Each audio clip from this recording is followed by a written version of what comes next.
Hello বন্ধুরা, তো summer vacation প্রায় শেষের পথে, আর কদিন পরেই স্কুল খুলে যাবে। তো শেষ মুহূর্তে মনে হলো চলো দুদিনের জন্য কোথাও একটু ঘুরে আসি। সেই কারণে আমরা সব মেয়েরা মিলে বেরিয়ে পড়েছি, লেডিস ট্রিপ এটা পুরোপুরি। তো চলো সঙ্গে। অর্পিতাও চলে এসেছে, মৌরিগ্রাম থেকে উঠে গেছে। এই যে হাই করে দাও অর্পিতা। এই যে এইদিকে বাচ্চাগুলো বসেছে, বাচ্চাগুলো বলতে শুধু মিঠি আর রাহি যাচ্ছে, এদের ছেলেগুলোকে নেয়নি।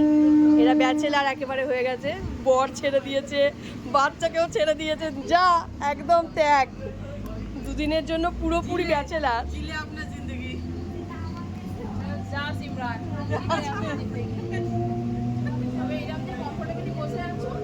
লোকাল ট্রেনে করে এলাম, কিন্তু ট্রেনটা খুব ভালো এসেছে। এর আগেও লোকাল ট্রেনে করেই গেছিলাম, দারুণ কিন্তু জার্নিটা হয়েছে, বেশ খুব গরমটাও পাইনি, মোটামুটি ঠিকঠাক।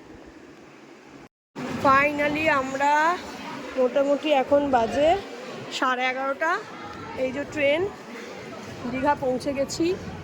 এই যে রাখি, অর্পিতা, তনু, এখানে মিঠি, রাহি সব আছে।